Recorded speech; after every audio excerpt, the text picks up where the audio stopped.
the nature, the trees, the grass. Hey guys, welcome back. It's me. For today's video, I'm going to be here talking with the amazing person that I have with me today. As always, thank you so much for your time and tuning in to today's video. Hey, what's your name? Eric, Nice to meet you, Eric. Do you have a highlight of the day or the week? a highlight of the day, probably getting out and doing my morning walk. Yeah, or today was an afternoon walk. And throughout the week, that's probably definitely the highlight each day. Feel like you're more connected to the nature or city? I think definitely the nature. Why nature? There's something about the vibrations that your trees and the grass and the wind gives off rather than being in the city. Yeah. I think it can positively impact your physical or mental much more than the city can.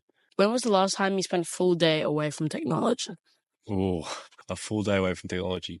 Probably last year in November when I was in Iceland because there wasn't any Wi-Fi or cellular coverage. Yeah. Did you enjoy that? It was good. We couldn't access anything for 2 days. So it was nice to get away and connect more with what's around you rather than the phone. How often do you find yourself spending time outdoors? Every day. I try and get out and do a walk every day. So it's a daily thing for me. What do you think the average person in a city knows about nature? I think an average person would know something about nature. What they would know, it would depend on if they have spent any length of time in nature versus the city. But I think the average person would know. Yeah.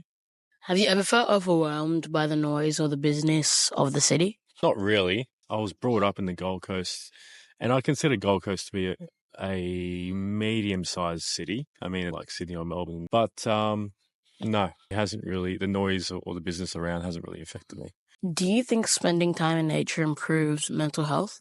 Yeah, of course. As I said before, it's nature, the trees, the grass. You can kind of walk that's surrounding you is giving off like a energy that you can feel. So it definitely serves us good. How important do you think it is to improve or grow natural spaces as the cities grow? Yeah, it's important because obviously, places, the city grows and grows and grows, and a lot of buildings get in the way of the natural spaces, as you just said, and it's to keep those surroundings within the city as much as possible. So I think it's super important. Worried about the loss of nature due to urbanization? Yes. Yeah. There's a lot of areas becoming over urbanized and over developed, and nature is kind of withering away. But yeah, it should be a concern for everyone. And if we can try and preserve as much natural habitat areas as possible within the city, then it's going to be the best of both worlds. Do you think technology is replacing the need for real-world experiences such as hikes and nature walks? I think it's replacing it per se, but because you can never replace a hike or a nature walk or anything like that that's outdoors. But I definitely think people are spending more time on their phone than needed, and it's causing people's mental health to decline. So I think it's not placing. It's definitely not a good thing where people are spending more time on their phone and technology rather than being outdoors.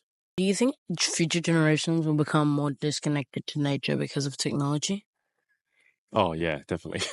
I mean, risen maximally over the last 10 to 20 years. So I think it's unfortunately keep going the same way. And, to the community things that go on and push for nature and outdoors activities to kind of and throughout so people don't get further addicted to their phones and technology. Have you ever tried growing your own food or plants in the city? No, I haven't. Why not? I really got anywhere to grow it, to be honest with you. I love a little garden, and that's a great way to live. But unfortunately for me, I'm in an apartment building, so I haven't tried.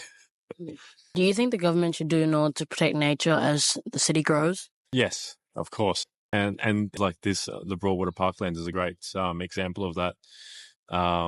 And be definitely a lot of council and government initiatives to kind of nature as much natural as possible whilst building up the city as well. Thank you. That's all the questions today. Thank you so much for it. As always, like, share, subscribe for more amazing content like this. Peace.